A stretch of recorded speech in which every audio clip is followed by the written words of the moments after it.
시어머니가 재혼을 선언하자 며느리는 분노했습니다. 이러다 유산 다 뺏기는 거 아니야? 그녀는 치밀한 계략을 짜기 시작했죠. 하지만 시어머니는 이미 그 한 수 위에 있었습니다. 모든 걸 알고도 침묵하던 시어머니, 그녀가 선택한 복수는 단 한 번도 소리치지 않았습니다.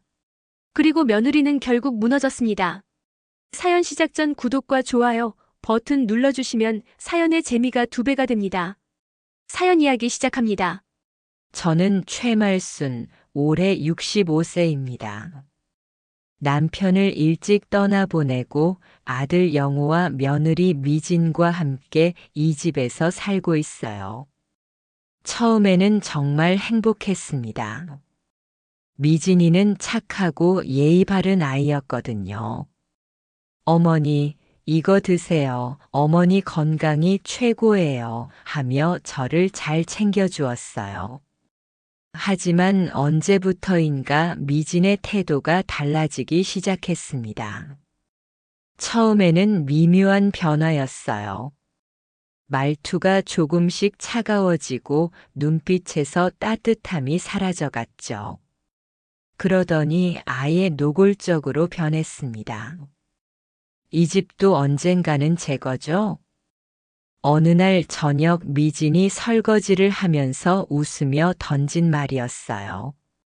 농담인 듯 말했지만 그 눈빛은 전혀 웃지 않고 있었습니다.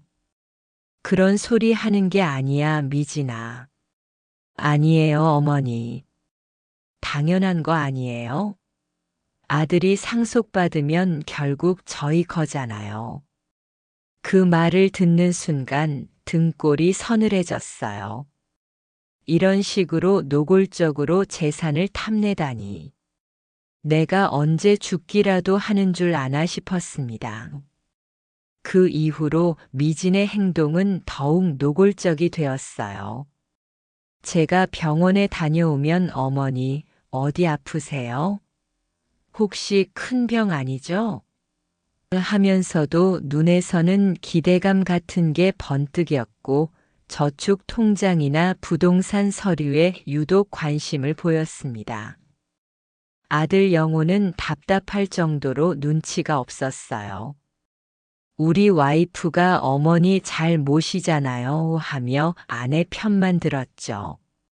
정작 미진이 뒤에서 어떤 말을 하는지도 모르고 말입니다. 몇 년을 이런 식으로 지내면서 저는 점점 지쳤어요. 이 집에서 눈치를 보며 살아야 하나 싶었죠. 그러다 문득 든 생각이 내가 왜 이래야 하지? 였습니다. 마침 동네 문화센터에서 댄스 강습을 받고 있었는데 거기서 장준호 선생님을 만났어요. 55세의 깔끔한 신사였죠. 미혼이셨고 댄스 강사로 일하면서도 어머니를 정성껏 모시는 효자였습니다. 몇 번 대화를 나누다 보니 인품이 참 좋더라고요. 혹시 나이 들어서 다시 인생의 동반자를 만나는 것도 나쁘지 않을 것 같은데 그런 생각이 들기 시작했어요. 물론 처음에는 농담 반 진담 반이었죠. 하지만 미진의 태도가 점점 노골적이 되면서 이런 생각이 더욱 구체화되기 시작했습니다. 어느 날 저녁 저는 조심스럽게 말을 꺼냈어요. 나 재혼 생각이 좀 있어. 그 순간 식탁 위의 공기가 얼어붙었습니다. 미진의 젓가락이 떨어졌고 영호는 밥을 목에 걸렸어요. 뭐라고 하셨어요? 미진의 목소리가 떨리고 있었습니다.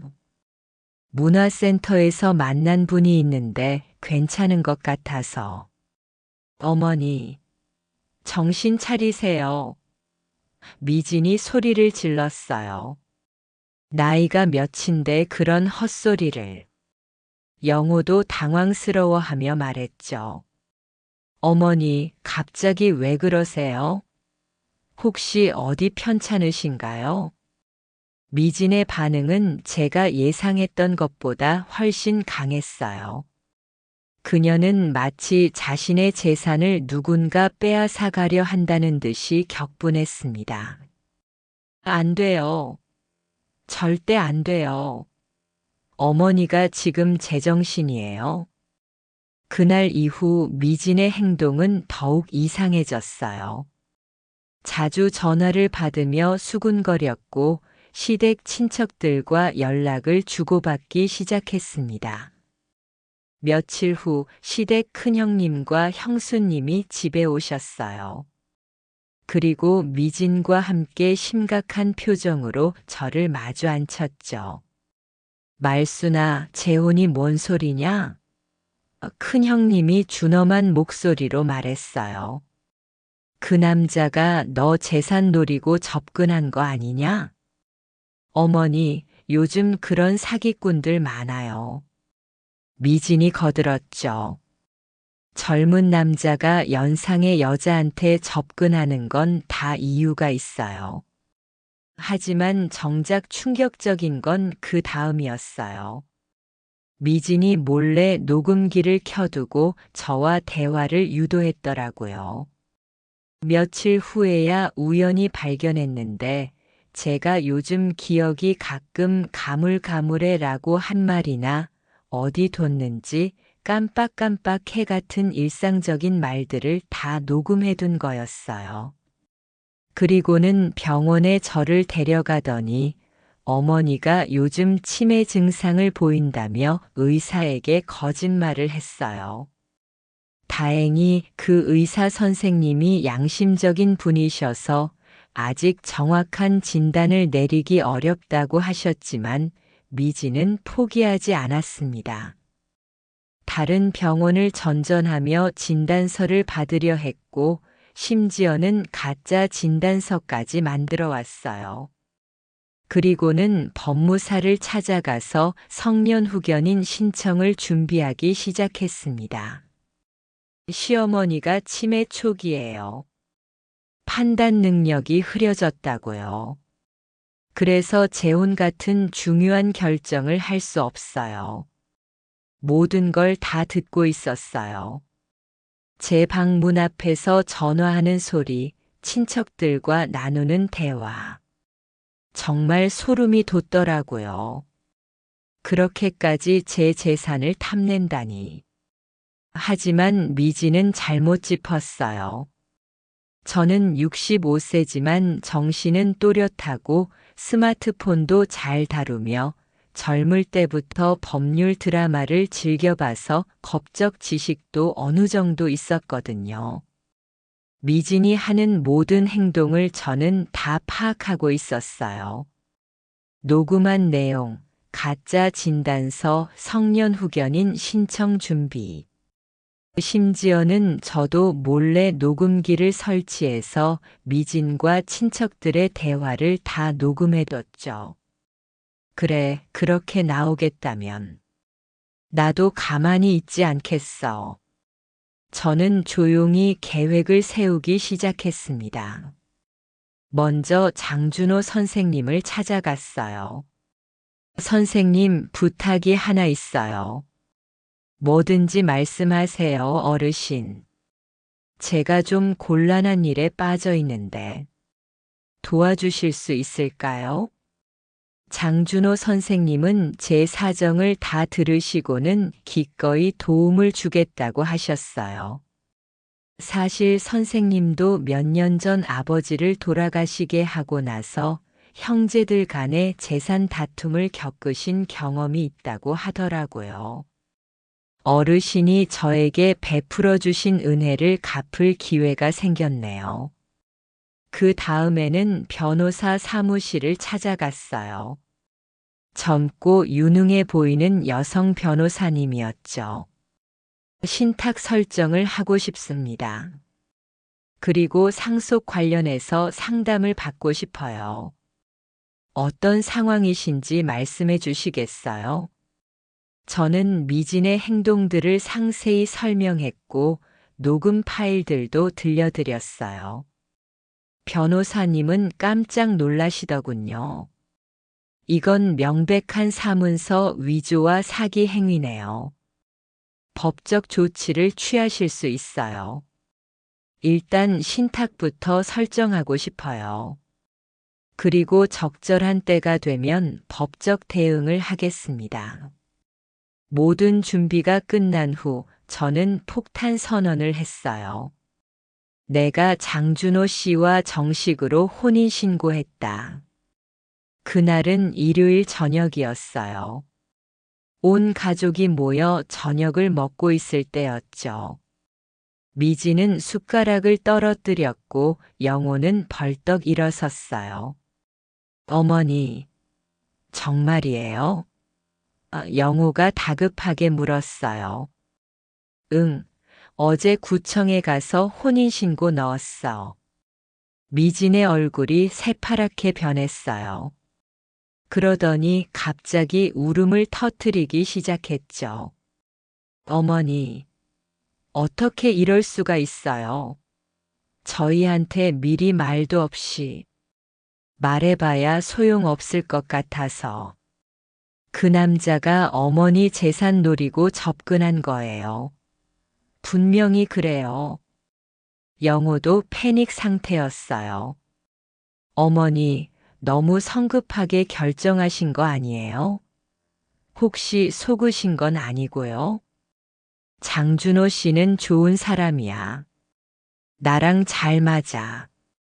어머니가 지금 정상적인 판단을 하고 계신 건가요? 미진이 떨리는 목소리로 물었어요.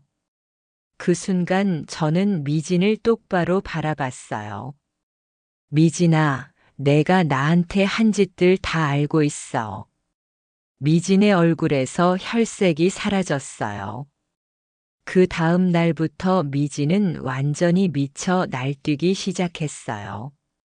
시댁 친척들을 다 불러 모으고 변호사까지 찾아갔죠. 저 사람이 시어머니 재산 노리고 접근한 게 분명해요. 혼인 무효 소송 걸어주세요.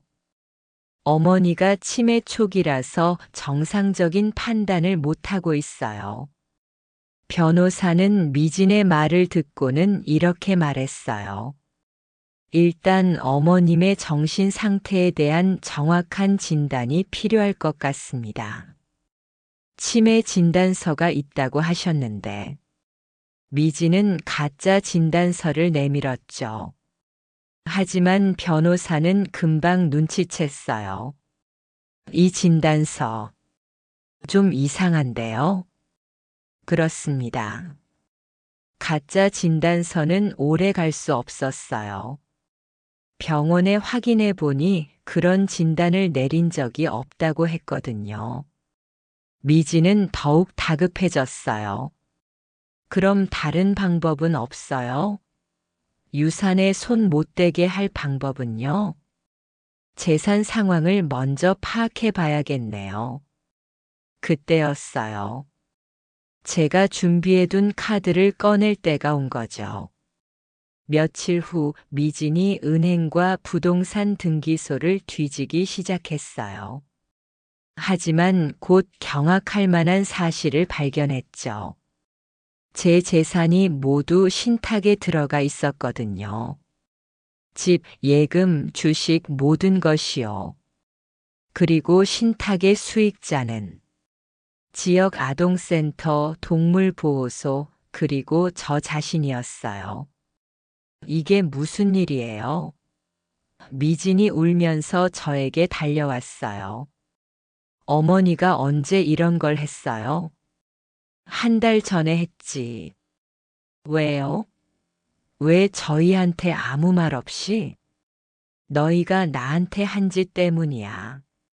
그때 저는 미진이 녹음한 파일들과 가짜 진단서, 그리고 제가 녹음한 미진의 대화 내용들을 모두 공개했어요. 이 모든 증거들로 너를 고소할 거야. 사문서 위조, 사기 시도, 성년 후견인 부정 신청. 미진은 완전히 패닉 상태가 되었어요. 그제서야 자신이 얼마나 큰 실수를 했는지 깨달았죠. 어머니, 죄송해요.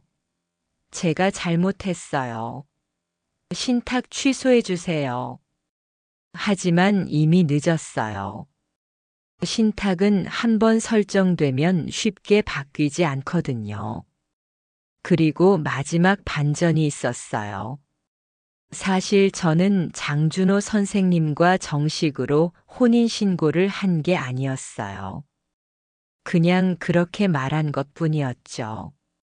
우리는 계약 결혼처럼 미진을 속이기 위한 연극을 한 거였거든요.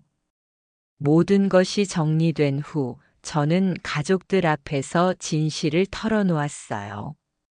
사실 나는 장준호 씨와 결혼하지 않았어. 혼인신고도 하지 않았고. 그럼 왜? 영호가 어리둥절해하며 물었어요. 미진이 하는 짓을 보고 있을 수 없어서 그런 연극을 한 거야. 미진은 그제서야 자신이 완전히 당했다는 걸 깨달았어요. 그럼 처음부터 저를 속이려고 계획한 거예요? 내가 먼저 나를 속이려 했잖아. 가짜 진단서에 녹음에 성년 후견인 신청에 장준호 선생님도 와서 모든 걸 설명해 주셨어요. 어르신이 몇 년 전 제 어머니가 편찮으실 때 많이 도와주셨어요. 병원 간병도 해주시고 음식도 만들어다 주시고 그 은혜를 갚고 싶었습니다. 미진은 결국 법적 처벌을 받게 되었어요. 사문서 위조와 사기 미수로 벌금형과 집행유예를 받았죠. 그리고 영호와는 결국 이혼하게 되었어요. 영호도 처음에는 아내 편을 들었지만 모든 증거를 보고는 더 이상 변호할 수 없었거든요. 그렇게 몇 달이 지났어요. 이제 집안은 다시 평화로워졌습니다. 영호는 처음에 상처받고 우울해했지만 시간이 지나면서 이해하게 되었어요. 어머니, 제가 너무 눈치가 없었네요. 미진이가 그런 짓을 하는 줄 몰랐어요. 아들아, 내 잘못은 아니야. 사람은 누구나 실수하는 법이고, 신탁 재산은 계획대로 운영되고 있어요. 지역 아동센터에서는 불우한 아이들을 위한 프로그램을 운영하고 동물보호소에서는 유기견들을 돌보고 있어요. 그리고 저는 남은 여생을 편안히 보낼 수 있을 만큼의 생활비만 남겨두었고요. 장준호 선생님과는 좋은 친구로 지내고 있어요. 가끔 같이 영화도 보고 문화센터에서 댄스도 배우고 있어요. 결혼은 하지 않았지만 좋은 동반자로서 서로를 지지하고 있답니다. 어르신, 후회는 없으세요? 어느 날 선생님이 물어보셨어요. 전혀요. 오히려 시원해요. 욕심 부리는 사람들한테 휘둘리지 않고 제 뜻대로 할 수 있게 되어서요. 요즘 저는 정말 행복해요. 더 이상 누군가의 눈치를 볼 필요도 없고 제 재산을 탐내는 사람들 때문에 스트레스 받을 일도 없어요. 가끔 동네에서 만나는 분들이 물어보세요. 말순 씨, 그때 왜 그렇게까지 했어요? 그럼 저는 이렇게 답해요. 진짜 가족은 재산 때문에 사랑하는 게 아니에요. 그냥 있는 그대로를 사랑하는 거죠. 며느리는 욕심 때문에 가족을 잃었지만 저는 진짜 소중한 것이 무엇인지 깨달았어요. 재산은 결국 언젠가는 없어질 수도 있지만 진실한 마음과 따뜻한 관계는 평생 남아있는 거니까요. 영호는 이제 새로운 인생을 시작하려고 노력하고 있어요. 어머니, 다음에 만날 사람은 진짜로 좋은 사람인지 꼼꼼히 확인할게요. 그래, 아들아. 사람은 겉모습이 아니라 마음으로 봐야 해. 아동센터에서 아이들이 보내온 감사 편지를 읽을 때면 제가 내린 선택이 옳았다는 걸 확신해요. 동물보호소에서 구조된 강아지들이 새 가족을 만나는 소식을 들을 때면 마음이 뿌듯해져요. 유산이요? 줄 사람 따로 있어요. 욕심내는 사람 말고 진심인 사람에게 주는 게 맞잖아요. 이제 저는 정말로 편안한 마음으로 남은 인생을 보낼 수 있을 것 같아요. 그리고 언젠가 세상을 떠날 때가 되면 후회 없이 갈 수 있을 거예요. 제 재산이 정말 필요한 곳에 쓰였다는 만족감과 함께요. 미진이처럼 욕심만 가득한 사람에게는 한 푼도 남겨주지 않을 거예요. 하지만 진정으로 저를 사랑하고 아껴주는 사람들에게는 제가 가진 모든 것을 나누고 싶어요. 그것이 바로 진정한 가족의 의미가 아닐까요? 사연 재밌게 들으셨나요? 구독과 좋아요 잊지 마시고요. 댓글로 여러분의 생각을 나눠주세요. 다음 영상에서도 더 감동적이고 흥미로운 이야기로 찾아뵙겠습니다. 함께 해주셔서 감사합니다.